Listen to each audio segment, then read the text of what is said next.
لله حمدا كثيرا طيبا مباركا فيه. الحمد لله نحمده ونستعينه ونستغفره ونعوذ بالله من شرور أنفسنا ومن سيئات أعمالنا. من يهده الله فلا مضل له ومن يضلل فلا هادي له. وأشهد أن لا إله إلا الله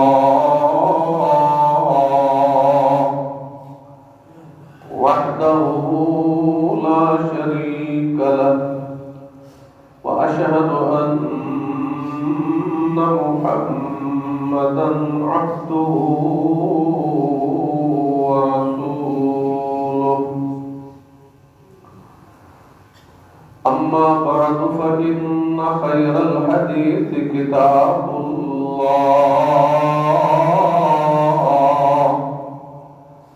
وخير الهدي هدي محمد صلى الله عليه وسلم وشر الأمور محدثاتها وكل محدثة بدعة وكل بدعة ضلالة وكل ضلالة في النار.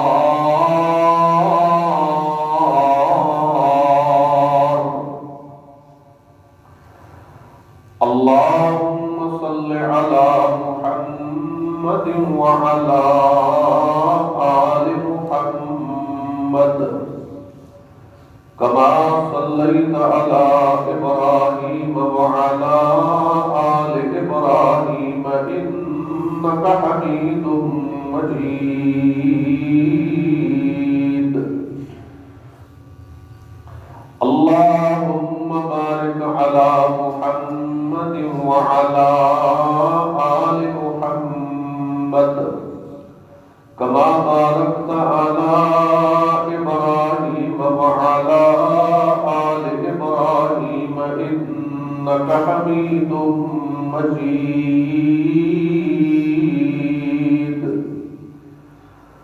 رب اشرح لي صدري ويسر لي أمري واحلل عقدة من لساني يفقهوا قولي. اللهم انفعنا بما علمتنا وعلمنا ما ينفعنا وزدنا علما.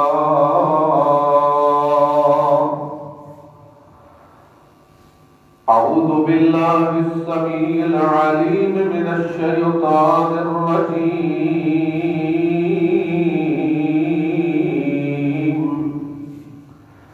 من همزه ونفخه ونفثه. فآمنوا بالله ورسوله والنور الذي أنزلنا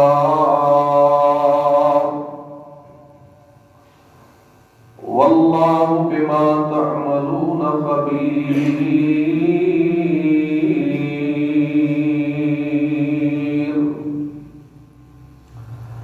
وقال في مقام آخر لا تجعلوا دعاء الرسول بينكم كدعاء بعضكم بعضا.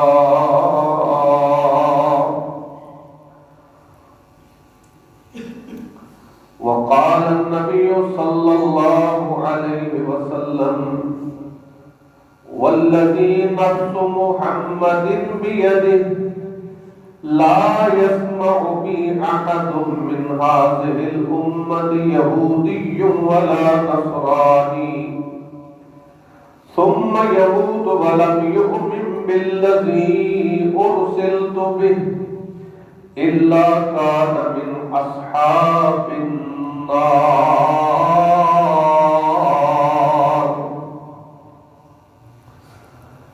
تمام قسم کی تعریفات خالق کائنات مالک ارض و سما اللہ ذو الجلال والاکرام کے لیے، اور تمام قسم کے درود و سلام امام الانبیاء خاتم النبیین نبی کریم محمد رسول اللہ صلی اللہ علیہ وسلم کی ذات گرامی پر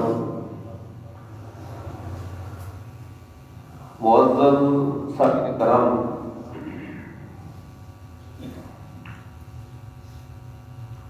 اللہ رب العالمین کا یہ احسان عظیم ہے کہ اللہ تعالیٰ نے ہمیں نبی کریم صلی اللہ علیہ وسلم کا امتی ہونے کا شرف بخشا۔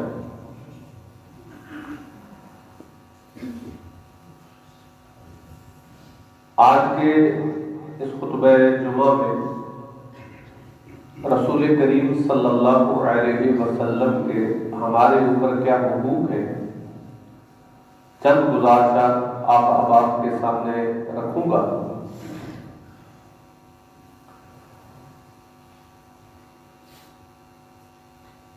تو سب سے پہلا حق نبی کریم صلی اللہ علیہ وسلم کا ہمارے اوپر یہ ہے کہ ہم محمد رسول اللہ صلی اللہ علیہ وسلم کو اللہ کا رسول مانے اور اللہ کا بندہ مانے۔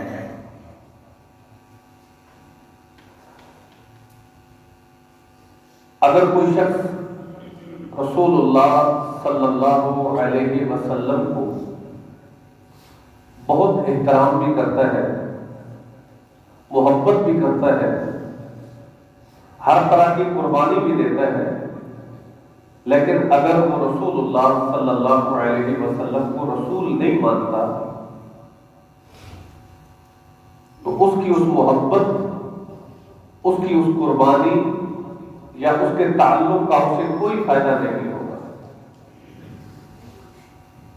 کیونکہ رسول اللہ صلی اللہ علیہ وسلم کا فرمان ہے کہ والذی نفس محمد بیدہ، اس ذات کی قسم جس کے ہاتھ میں محمد رسول اللہ صلی اللہ علیہ وسلم کی جان ہے، لا يسمع بی احد من هذه الامہ یہودی ولا نصرانی، فرمایا میرے مبعوث ہونے کے بعد کوئی یہودی ہو یا کوئی عیسائی ہو جس کے پاس میرے رسول ہونے کی خبر پہنچتی ہے اور پھر وہ ایمان نہیں لاتا، پھر کسی حالت میں اس کی موت آ جائے، فرمایا الا کان من اصحاب النار، تو وہ جہنمی ہو کے مرتا ہے، کبھی جنت کا وارث نہیں بن سکتا۔ یعنی کوئی یہودی مذہب کے ساتھ کتنا ہی پختہ کیوں نہ ہو، اس کے اندر کوئی غیر شرعی بات یہودی مذہب کے مطابق نہ ہو، وہ حضرت موسیٰ علیہ السلام کو اپنا نبی مانتا ہو، کیا عیسائی مذہب کا آدمی حضرت عیسیٰ علیہ السلام پر صحیح معنوں میں ایمان بھی رکھتا ہو، لیکن اگر رسول اللہ صلی اللہ علیہ وسلم کو آخری رسول نہیں مانتا تو اس شخص کے ایمان کی کوئی حیثیت نہیں ہے۔ اسی طرح جو رسول اللہ صلی اللہ علیہ وسلم کو رسول تو مانے، لیکن آپ صلی اللہ علیہ وسلم کے بعد کسی اور کی نبوت کا قائل ہو، کسی اور کے بارے میں اس کا یہ نظریہ ہو کہ وہ بھی نبی ہے، تو میرے بھائیوں حقیقت میں وہ رسول کریم صلی اللہ علیہ وسلم پر ایمان نہیں لانے والا، کیونکہ اس نے ختم نبوت کا انکار کیا ہے، اور ختم نبوت کا انکار رسول اللہ صلی اللہ علیہ وسلم کی رسالت کا انکار ہے، کیونکہ اللہ کے رسول صلی اللہ علیہ وسلم کو اللہ رب العالمین نے آخری رسول بنا کے بھیجا، اور اللہ کے رسول نے خود فرمایا لوگوں کہ میرے بعد کذاب اور جھوٹے دعوے دار تو آئیں گے، لیکن حقیقی نبوت لا نبی آبادی، میرے بعد کوئی نبی نہیں ہوگا۔ اس لیے اب ظاہری طور پہ اپنے آپ کو احمدی کہلوانے والا یا اپنے آپ کو قادیانی کہلوانے والا، مرزائی کہلانے والا جتنا اچھا ہو، وہ جتنے بھی رفائی عامہ کے کام کرنے والا ہو، لیکن اللہ کے رسول کی رسالت پر جب ایمان نہیں تو وہ مرتد اور کافر ہے، اس کے بارے میں کوئی نرم گوشہ نہیں۔ اور نبی کریم صلی اللہ علیہ وسلم پر جو ایمان لانے والا ہے، اللہ کے رسول صلی اللہ علیہ وسلم نے اس کی فضیلت بیان فرمائی۔ فرمایا طوبی لمن رآنی وآمن بی، میں محمد الرسول اللہ صلی اللہ علیہ وسلم اسے جنت کی بشارت دیتا ہوں، خوشخبری ہے اس کے لیے کہ جس نے مجھے دیکھا اور میرے اوپر ایمان لے آیا۔ اور فرمایا وطوبى سبع مرات لمن لم يرني وآمن بي، اور فرمایا اس شخص کے لیے 7 مرتبہ میں جنت کی بشارت دیتا ہوں کہ جس نے مجھے دیکھا تو نہیں، لیکن نہ دیکھنے کے باوجود مجھے آخری نبی سمجھے، میری نبوت پہ ایمان لائے، میری رسالت پہ ایمان لائے، اس کے لیے 7 مرتبہ جنت کی بشارت رسول اللہ صلی اللہ علیہ وسلم نے دی۔ اور اللہ تعالیٰ نے قرآن مجید میں فرمایا فآمنوا باللہ ورسولہ، اے لوگوں ایمان لاؤ اللہ پر اور اس کے رسول پر، والنور الذی انزلنا، اور اس نور پر ایمان لاؤ جو نور ہم نے نازل کیا، یعنی قرآن مجید پہ ایمان لاؤ جو رسول اللہ صلی اللہ علیہ وسلم پر نازل کیا گیا۔ واللہ بما تعملون خبیر، اور دوسرے مقام پہ فرمایا قل یا ایھا الناس انی رسول اللہ الیکم جمیعا، اے پیغمبر آپ اعلان کر دیجئے کہ میں تم سب کی طرف اللہ کا رسول بن کے آیا ہوں۔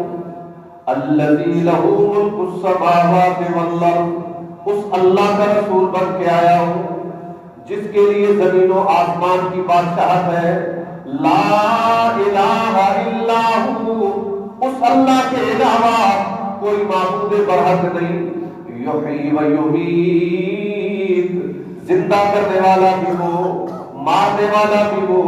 فآمنوا باللہ ورسولہ النبی الأمی، فرمایا پس ایمان لاؤ اس اللہ پر اور رسول پر، اور وہ رسول جو امی ہے، الذی یؤمن باللہ وکلماتہ، وہ رسول جو اللہ پر ایمان رکھنے والا، اللہ کے کلمات پر ایمان رکھنے والا۔ واتبعوہ لعلکم تہتدون، اور اس کے پیچھے چلو، اس کی پیروی کرو تاکہ تم ہدایت پا جاؤ۔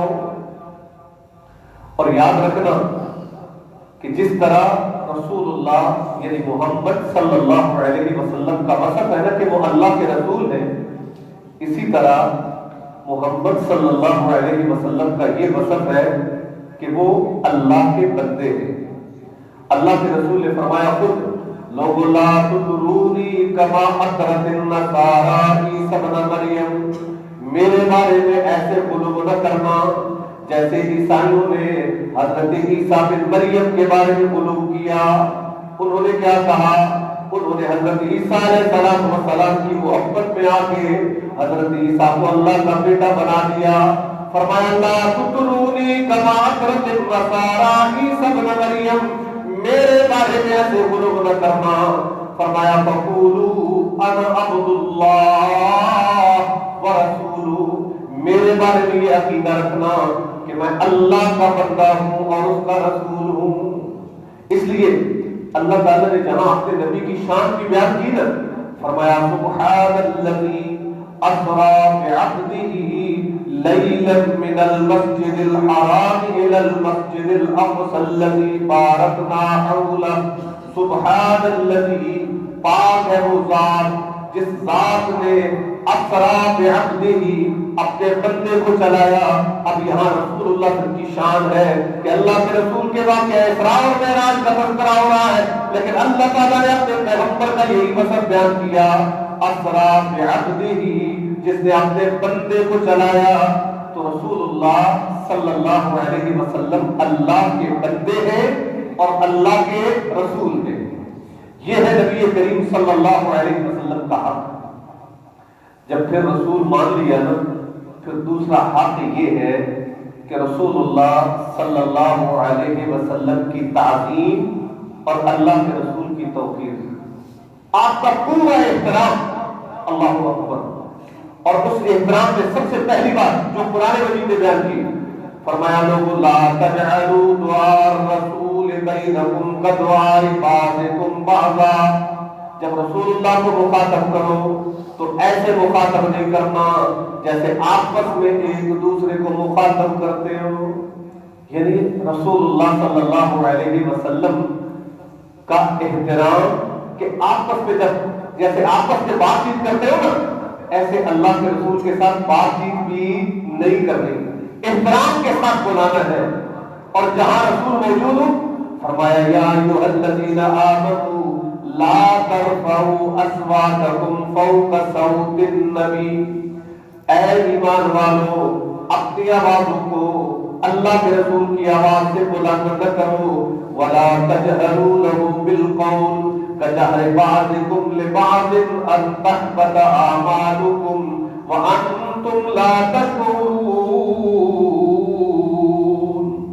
اور فرمایا کہ رسول اللہ کو ایسے آوازیں نہ دو جیسے آپس میں ایک دوسرے کو آوازیں لگاتے ہو، کہیں ایسا نہ ہو کہ اس جرم کی وجہ سے تمہاری زندگی کے سارے اعمال ضائع ہو جائیں اور تمہیں شعور ہی نہ ہو۔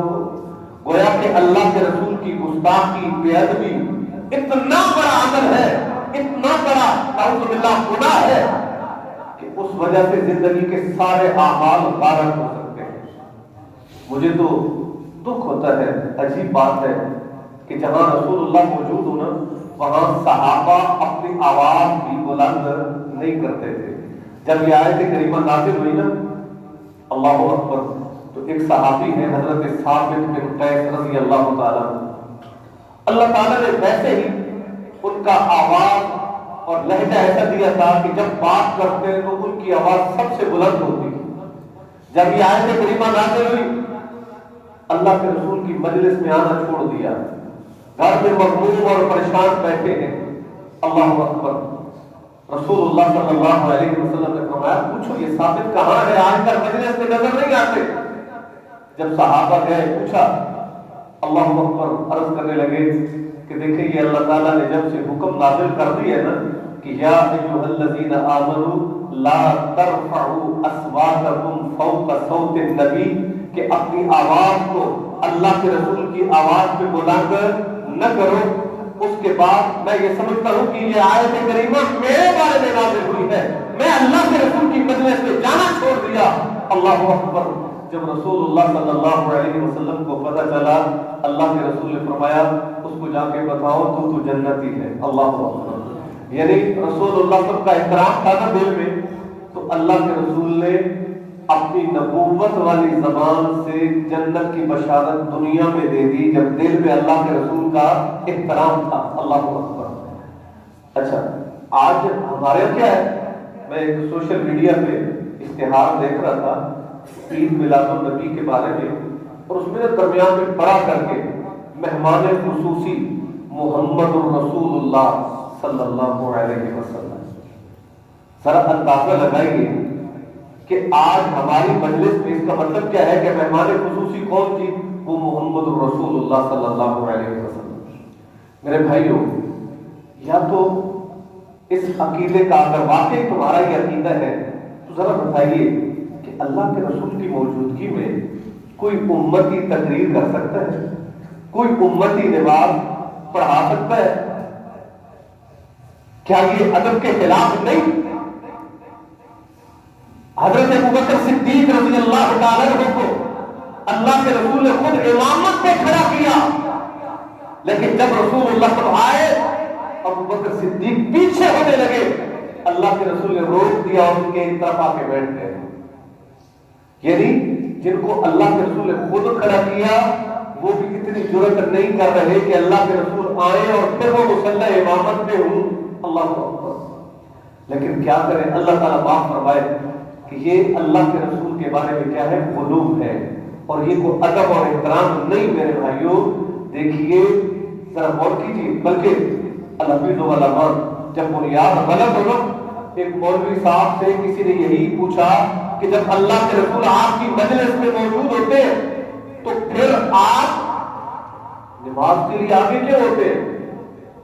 مولوی صاحب نے پتہ کیا جواب دیا؟ کہتے ہیں جی وہ اصل میں وجہ یہ ہے کہ اللہ کے رسول کی جو زندگی ہے نا وہ عالم برزخ کی ہے، اور اللہ کے رسول اب اگر نماز پڑھتے ہیں تو وہ نفل نماز ہے، اور ہماری فقہ کہتی ہے کہ نفل نماز پڑھنے والے کے پیچھے فرض نماز نہیں ہوتی، لہذا اس لیے ہم اللہ کے رسول کے پیچھے نماز نہیں پڑھتے۔ نعوذ باللہ من ذالک۔ یعنی جب عقیدے کی بنیاد غلط رکھی، اب اس سے پوچھو کہ جس کی نبی کے پیچھے نماز نہیں ہوتی، الحفیظ والعلماء بدبختی کی انتہا ہے۔ لیکن وجہ کیا ہے کہ عقیدہ غلط، بیس غلط۔ میرے بھائیوں، جب اللہ کے رسول حجرہ میں موجود تھے، مسجد نبوی کے اندر موجود تھے، کتنا فاصلہ ہے ذرا آپ اندازہ لگائیے۔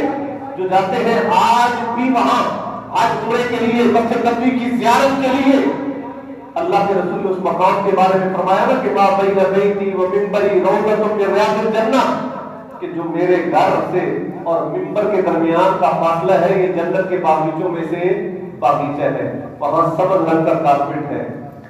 اللہ کے رسول تو وہاں موجود ہے، پردے کے پیچھے ہے، دیوار ہے۔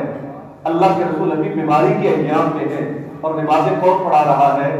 ابو بکر صدیق رضی اللہ تعالی عنہ۔ یہ عجیب بات نہیں ہے کہ تم نبی کریم صلی اللہ علیہ وسلم کے بعد ابو بکر صدیق کو خلیفہ مانتے ہو، حضرت فاطمہ الزہرا رضی اللہ تعالی عنہا کا رونا مانتے ہو، اس کے بعد خلفاء کو مانتے ہو، اور رسول اللہ صلی اللہ علیہ وسلم کے بارے میں کہ نہیں جی وہ یہاں ہی موجود ہے۔ اور حقیقت یہ ہے کہ آج تک پہلے یہ دن کیسے منایا جاتا تھا؟ 12 وفات کے نام سے منایا جاتا تھا نا۔ اب پتہ نہیں کہاں سے تو سمجھ آ گئی کہ 12 وفات اور جشن یہ دو نام اکٹھے نہیں ہو سکتے، تو نعوذ باللہ اس کو تبدیل کرنے کے بجائے اپنے اس خوشی اور عید کو بدلنے کے بجائے نعوذ باللہ 12 وفات کا نام بدل کے اس کو عید کا نام دے دیا۔ تو میرے بھائیوں دوستو، رسول اللہ صلی اللہ علیہ وسلم کی موجودگی میں کسی کی آواز بلند نہیں ہو سکتی۔ اور یاد رکھنا، اللہ کے رسول کی جب حدیث سامنے آ جائے، اللہ کے رسول کا فرمان سامنے آ جائے، پھر کسی مسلمان کا ایمان اس کو اجازت نہیں دیتا کہ وہ اللہ کے رسول کی حدیث کو درگزر کر دے، پس پش ڈال دے اور اپنی بات پہ اڑا رہے کہ نہیں جی میرے بڑوں نے غلط کیا ہے، میں آج تک غلط کرتا رہا ہوں، یہ آج تک کوئی نیا مسئلہ آ گیا۔ اور میرے بھائیوں، جو حدیث ہے نا، حدیث کوئی نئی نہیں ہوتی، حدیث جو حدیث ہے وہ 1400 سال پہلے کی ہے۔ ہاں اگر آج ہمیں پتہ چلی ہے تو وہ ہمارا قصور ہے، ہماری کمی ہے، حدیث نئی نہیں ہے، حدیث وہی ہے جو رسول اللہ صلی اللہ علیہ وسلم 1400 سال پہلے بیان کر کے گئے۔ تو میرے بھائیوں یاد رکھنا کہ جب اللہ کے رسول کا فرمان سامنے آ جائے پھر ایمان کا تقاضا یہ ہے کہ پھر ہماری آواز بلند نہیں ہونی چاہیے، ہم نے اللہ کے رسول کے مطابق اپنے آپ کو ڈھال لینا ہے، اللہ کے رسول کے حکم کا تابع ہو جانا ہے۔ یہ ہے رسول اللہ صلی اللہ علیہ وسلم کا اکرام۔ اللہ اکبر۔ عبداللہ بن مغفل رضی اللہ تعالیٰ عنہ کے سامنے نا ان کا بھتیجا ایسے نا کنکریاں پھینک رہا تھا، انہوں نے اس کو منع کیا کہ بھئی رسول اللہ صلی اللہ علیہ وسلم نے منع فرمایا ہے کہ ایسے کنکریاں نہ پھینکا کرو کیونکہ اس سے فائدہ نہیں ہوگا، رستے سے گزرنے والے کی آنکھ میں لگ سکتی ہے، دانت میں لگ سکتی ہے، اس کا نقصان ہو سکتا ہے۔ اللہ کے رسول کی حدیث بیان کی، کچھ دیر کے بعد انہوں نے دوبارہ جب کنکریاں پھینکنے لگے نا، اللہ اکبر، حضرت عبداللہ بن مغفل رضی اللہ تعالیٰ کو اپنے بھتیجے سے فرمانے لگے کہ میں نے آپ کو اللہ کے رسول کی حدیث بیان کی اور تو آگے سے مخالفت کر رہا ہے۔ لا اکلمک بعد اليوم ابدا، آج کے بعد میں زندگی بھر آپ سے کلام نہیں کروں گا کہ تو رسول اللہ کے حکم کی نافرمانی کر رہا ہے۔ اور ایک روایت کے الفاظ ہے ولا اعودک اذا مرضت، تو بیمار ہو جائے گا تیری عیادت میں نہیں آؤں گا حتیٰ کہ تو مر جائے گا، تیرے جنازے میں نہیں کھڑا ہوگا کہ تو رسول اللہ کے حکم کی نافرمانی کر رہا ہے۔ میرے بھائیوں، یہ ہے رسول اللہ صلی اللہ علیہ وسلم کا احترام، یہ ہے آپ صلی اللہ علیہ وسلم کی توقیر۔ اللہ اکبر۔ اور آپ صلی اللہ علیہ وسلم کے مشن کے ساتھ نمٹ جانا اور مشن کو آگے بڑھانا، اللہ رب العالمین نے حکم دیا کہ فالذین آمنوا بہ وعزروہ ونصروہ، کہ جو رسول اللہ پر ایمان لائے اور پھر اس کی نصرت کے لیے کھڑے ہو گئے اور اس کے ساتھ مدد کے لیے کھڑے ہو گئے اور انہوں نے اس نور کی پیروی کی جو رسول اللہ پر نازل کیا گیا، یعنی قرآن مجید کی، اولئک هم المفلحون، یہی لوگ فلاح پانے والے ہیں۔ اللہ اکبر۔ اور صحابہ کا احترام کیسا تھا؟ اللہ اکبر۔ حضرت عروہ ثقفی ابھی مسلمان نہیں ہوئے تھے تو رسول اللہ صلی اللہ علیہ وسلم کے پاس سفیر بن کے گئے، اور جب اللہ کے رسول کے ساتھ صحابہ کا طرز عمل دیکھا، واپس آ کے اپنی قوم کو مخاطب کر کے کہنے لگے اے قوم واللہ لقد وفدت علی الملوک، اے میری قوم اللہ کی قسم بڑے بڑے بادشاہوں کے پاس میں سفیر بن کے گیا، وفدت علی قیصر و کسریٰ و نجاشی، میں تو قیصر کے پاس بھی گیا، کسریٰ کے پاس بھی گیا، نجاشی کے پاس بھی سفیر بن کے گیا۔ اس وقت کی یہ سپر پاوریں تھی۔ کہ لگے واللہ ان رأیت ملکا قط، اللہ کی قسم میں نے آج تک ایسا کوئی بادشاہ نہیں دیکھا یعظم اصحابہ ما یعظم اصحاب محمد محمدا، کہ اس کے ساتھی اس کا وہ احترام کرتے ہوں جو محمد رسول اللہ کا احترام اللہ کے رسول کے ساتھی کرتے ہیں۔ کہتے ہیں ایسی نظیر ہی نہیں ملتی، ایسی مثال ہی نہیں ملتی۔ اللہ اکبر۔ فرمایا واللہ ان یتنخم نخام الا وقعت فی کف رجل منہم، اللہ کی قسم اللہ کے رسول اگر تھوکے بھی تو وہ زمین پہ نہیں گرتی، صحابہ اپنے ہاتھوں پہ لیتے، فَدَلَكَ بِهَا وَجْهَهُ وَجِلْدَهُ، اور صحابہ وہ اپنے چہرے پہ اپنی جلد پہ بنتے، وَإِذَا أَمَرَهُمْ ابْتَدَرُوا أَمْرَهُ، اور جب اللہ کے رسول کو حکم دے تو اللہ کے رسول کے حکم کو دوڑ کے قبول کرتے، وَإِذَا تَوَضَّأَ، اور جب اللہ کے رسول وضو کرے، قَالُوا يَقْتَدِرُونَ عَلَى وَضُوئِهِ، تو وہ وضو کا پانی زمین پہ گرنے نہیں دیتے اور یوں لگتا ہے جیسے آپس میں لڑ پڑے گے وضو کے پانی لینے پر۔ فَإِذَا تَكَلَّمَ خَفَضُوا أَصْوَاتَهُمْ عِندَهُ، اور جب اللہ کے رسول بات کرتے ہیں اپنی آوازیں پست کر لیتے، اللہ کے رسول کے سامنے آواز نہیں نکلتی۔ وَمَا يُحِدُّونَ إِلَيْهِ النَّظَرَ تَعْظِيمًا لَهُ، اور میں نے کسی کو نہیں دیکھا کہ وہ اللہ کے رسول کی طرف آنکھیں پھاڑ کے دیکھتا ہو۔ اللہ کے رسول کی یہ تعظیم ہے کہ نگاہیں بھی چھپی ہوئی ہیں۔ اللہ اکبر۔ میرے بھائیوں، یہ ہے رسول اللہ صلی اللہ علیہ وسلم کا احترام۔ اور یہاں پہ میں نے ذکر کیا کہ صحابہ اللہ کے رسول کے ساتھ اتنا احترام کرتے کہ تھوک بھی زمین پہ نہیں گرنے دیتے۔ یاد رکھنا یہ اللہ کے رسول کا خاصہ ہے، یہ کسی اور کے لیے جائز نہیں ہے۔ صحابہ کرام رضوان اللہ علیہ اجمعین، اللہ کے رسول کے بعد امت کے اندر سب سے زیادہ فضیلت ابوبکر صدیق کی، حضرت ابوبکر صدیق کے بعد حضرت عمر فاروق کی، خلفائے اربعہ کی، اور اس کے بعد دیگر صحابہ کی۔ لیکن کوئی ایک واقعہ بھی ایسا نہیں ملتا کہ کسی صحابی نے، کسی تابعی نے کسی صحابی کی تھوک تھوک کو بھی ہاتھوں پہ لیا ہو اور جسم پہ بنا ہو. یہ خاصہ کس کا ہے؟ رسول اللہ صلی اللہ علیہ وسلم کا. میں نے یہ بات اس لیے کی کہ پچھلے سالوں میں کچھ نظر آیا کہ ایک مولوی کی تھوک اور مولوی کے پسینوں کو بھی لوگ ہاتھوں میں لے رہے ہیں، اپنے اوپر مل رہے ہیں. یاد رکھنا یہ خاصہ ہے صرف رسول اللہ صلی اللہ علیہ وسلم کا. اللہ کے رسول کے ساتھ اس میں اور کوئی شریک نہیں ہے، کسی کو یہ حق حاصل نہیں ہے. اللہ اکبر. اور میرے بھائیوں دوستو، پھر رسول اللہ صلی اللہ علیہ وسلم کے اس احترام کے اندر یہ نہ ہو کہ اللہ کے رسول کی ذات کے بارے میں غلو کرے. نعوذ باللہ. کیوں؟ اب جیسے کہ اللہ کے رسول کو جو غیب کا علم ہوتا تھا یا نہیں؟ میرے بھائیوں یہ اللہ کا قرآن گواہی دے رہا ہے. فرمایا قل لا املک لنفسی نفعا ولا ضرا. اے پیغمبر اعلان کر دیجئے کہ میں اللہ کا رسول تو اپنی جان کے نفع اور نقصان کا مالک بھی نہیں. الا ما شاء اللہ. ہوگا وہ جو میرا رب چاہے گا. میرے بھائیوں اللہ نے لکھا تھا تو احد پہاڑ احد کے موقع پہ اللہ کے رسول کے دندان مبارک شہید کیے گئے، اللہ کے رسول کو زخمی کیا گیا. طائف میں اللہ کے رسول کو پتھر مارے گئے، لہو لہان کیا گیا. اس لیے اللہ کے رسول سے اللہ رب العالمین نے خود اعلان کروایا. فرمایا قل لا املک لنفسی نفعا ولا ضرا. اے پیغمبر آپ اعلان کر دیجئے میں تو اپنی جان کے بھی نفع اور نقصان کا مالک نہیں. الا ما شاء اللہ. مگر وہ جو اللہ چاہے گا. ولو كنت اعلم الغیب. اگر غیب کا علم میرے پاس ہوتا لاستكثرت من الخیر تو خیر ہی خیر ساری جمع کرتا. وما مسنی السوء. اور زندگی بھر کبھی میرے اوپر پریشانی مصیبت برائی نہ آتی.